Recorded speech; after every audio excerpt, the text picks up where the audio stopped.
What's up, everybody? Watching On Air with Nick Java podcast here on YouTube. Guys, I drop content daily. Hope you guys are having a wonderful day today. Guys, I have a giveaway that we are going to get into at the end of this video. And yes, you can win this giveaway, guys. Free giveaway here on the Nick Java YouTube channel, on the Nick Java podcast. So, guys, we are looking, in this video, we're looking at Angel Reese. Recently deleted her Instagram after backlash from a New Year's Eve video. Let's get into Stephen A's thoughts, and also we're going to chat about it too. Guys, let's get into it, man. Hope you guys having a wonderful and beautiful morning. Back to Stephen A. Smith Show right here over the digital airways of YouTube. Thanks again to my man Chris Carter for coming on and breaking stuff down. We always appreciate that. Tori Cooper, the one and only Tori Cooper, is here with me right now. Listen, I usually don't do this, but because it's you, my buddy, you had some stuff on your mind involving Angel Reese and what have you. So usually I'm the one that introduces a subject, but I'm going to turn around and give the floor to you since you're hanging out in my studio and all. I'm going to give the floor to you, Tori. Take it away. What's up? What's on your mind? Well, Angel Reese, she's scheduled to play in the new 3-on-3 league that's coming up. The unrivaled basketball season is starting this month, but she came under some scrutiny around New Year's Eve because she shared a post on her Instagram. You know, she's had a stellar season. This is the video that is actually still on her TikTok. And she got some pretty serious pushback after sharing this. And people were pretty unhappy with the way that she shared this on a public platform. Angel Reese, let the old honkers hang out there, man.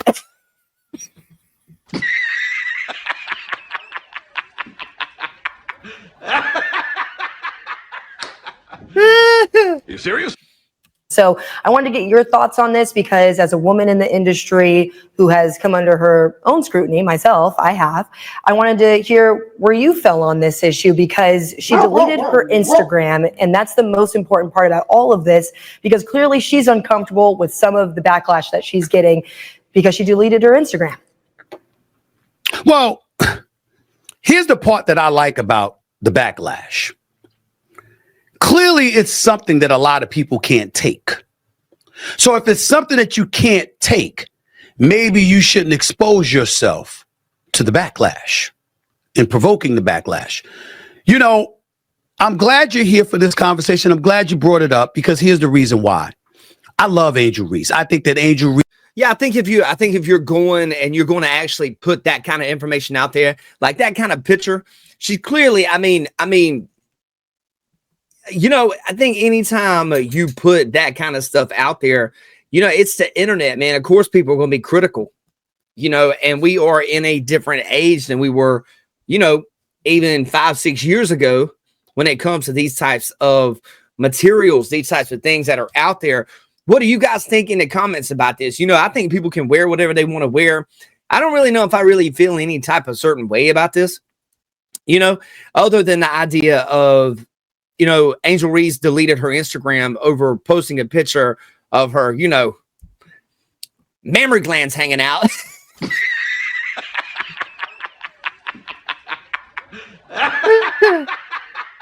Reese is great. You serious? I think she's fantastic for the WNBA.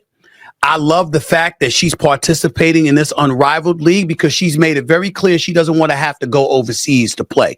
We all know what happened with Brittany Griner when she went to Russia. We all felt like it was politicized and she was railroaded. Okay, first off, the thing with Brittany Griner, she was smoking marijuana, and that's illegal. Okay. And on top of that, that was you want to know the worst trade in American history? The Biden administration traded a WNBA player who went overseas and smoked weed for the Merchant of Death. There's a movie about this guy. That's insane, man. We let the Merchant of Death out of U.S. custody for Brittany Griner, bro, who went over there and broke a law on purpose. She knew what was going on. She'd been over there before, man. That ain't the same thing, man. Get over it, Stephen A. That's BS. We always saw it. We all saw that. She suffered months of her life, okay? We don't wish that upon anybody. And we lamented the fact that she had to go overseas not Angel Reese, but Brittany Griner. She had to go overseas because, like a lot of them have had to over the years, you got to supplement your income because the income that you're making at the WNBA isn't nearly enough. I think, they can do other things besides play in the WNBA. The WNBA makes zero money, guys. It's a subsidiary of, it's subsidized by the NBA. The reason the women of the WNBA have any type of career and the reason they have any type of money coming to them is because the NBA pays their salaries. And then they get on TV and talk about how we want equality. You are getting a handout. If people wanted to be a rapper, for example, in just the real world outside of all these crazy political crap, and they don't pull people into their shows, no one's going to come along and say, hey, we're going to you deserve a big check, because even no one's coming to see you, but you deserve a big check because, you're a woman, or I don't know, whatever. That would be stupid. That doesn't even make any sense. That's why this whole argument with them saying, oh, we don't get paid the same, we still men. Of course you don't. Not as many people watch it. Make it more interesting. Change up your product. I think when you talk about the average salary, it was like approximately $124,000, if I remember correctly. Well, guess what? The average salary in the NBA is over $10 million. And so when you look at it from that standpoint, to supplement your income by playing 3-on-3 basketball in the United States, in Miami specifically, for a few months, where they're talking about doubling the salary that you were going to make as a WNBA player, I'm all for that. But here's what I have a problem with, Tori. Angel Reese, in doing the things that she has done, let's face reality. She's going to be attached to Caitlin Clark to some degree. Well, yeah. If Angel Reese had never waved her hand in her face when LSU was beating Iowa for in the Final Four of the national championship, if that hadn't happened, Angel Reese's name might not be as big. Yes, she's a talent. Yes, she would have made the WNBA.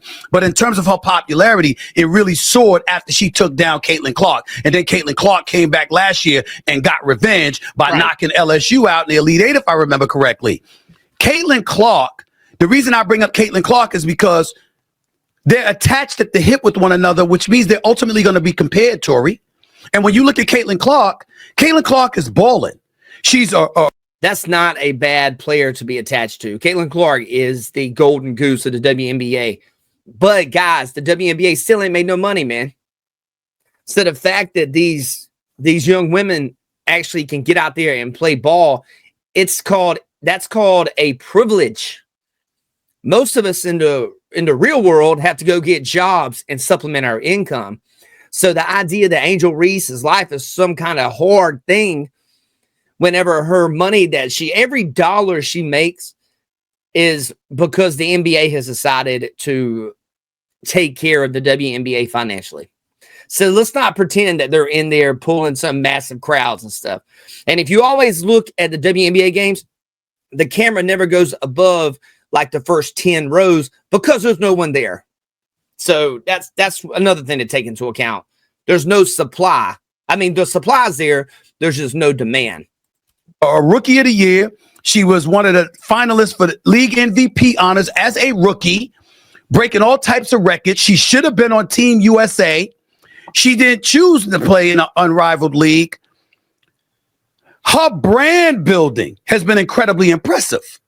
Now, we could get into the white-black dynamic because inevitably that's inescapable in terms of you being white, and as a result, it's contributing to your marketability more so than an Angel Reese. We could debate that.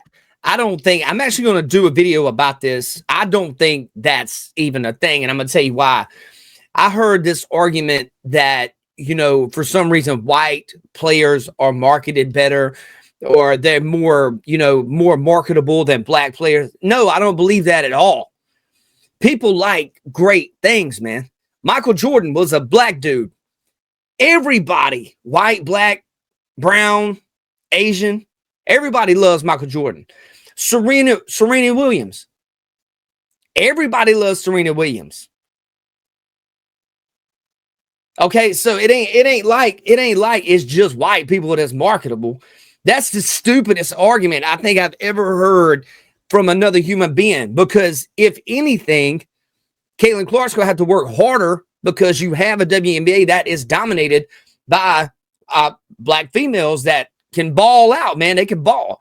So she's going to have to be able to step up to that level and work on her game. So the idea of it's easier or more marketable, that's not true. If that was true, then every white player that came through would be more financially beneficial to these companies than black players. And that's not true at all.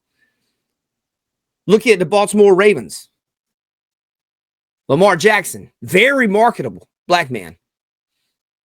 Look at the Panthers when they had Cam Newton. Cam Newton, he's on TV now. Very marketable black man. Okay, so the idea that white players are more marketable is absolutely insane, and it's a trash argument. Let's get it. But what's not debatable is the fact that Caitlin Clark has handled her branding extremely well. Yeah, she has. Whereas with Angel Reese, sometimes you find yourself scratching your head and wondering what the hell she's doing. Right. Like that photo right there. Listen, I see the way you walk in the game. Just listen. She's a beautiful young lady. And there's a lot of beautiful young ladies in the WNBA. But when you do that, you can't come down the line and complain about being objectified later on. It's not going to work with people. Yeah, guys. So there's nothing wrong with wanting to take pictures of yourself online, having this kind of picture out there. There's nothing wrong with that.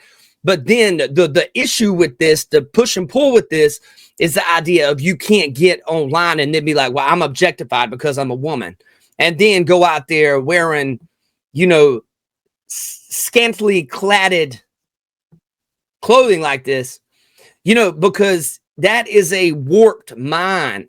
If you legitimately thought you were being objectified for being a woman, why would you get out there and wear something like this? Because you don't really feel objectified.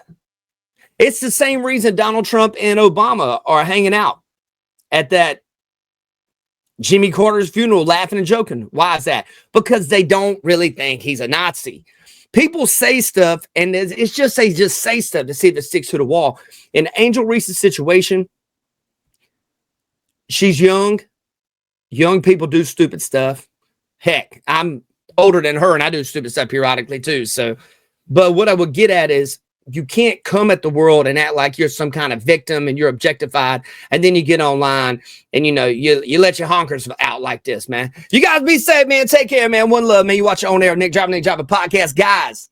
One thing before I get off of here, I am giving away this book, the Pete Hegseth book, American Crusade. Guys, it's a great read. And the way that you can enter this contest is go under the comment section, comment something crafty, funny, informative, whatever you want to comment on. You can comment as many times as you would like. On Thursday of this upcoming week, I will be making a decision on who gets this book, and I will personally mail this book to you. And you will be the winner of the American Crusade Pete Hegseth book giveaway here on the Nick Driver podcast. Guys, you have a blessed day. Take care. One love.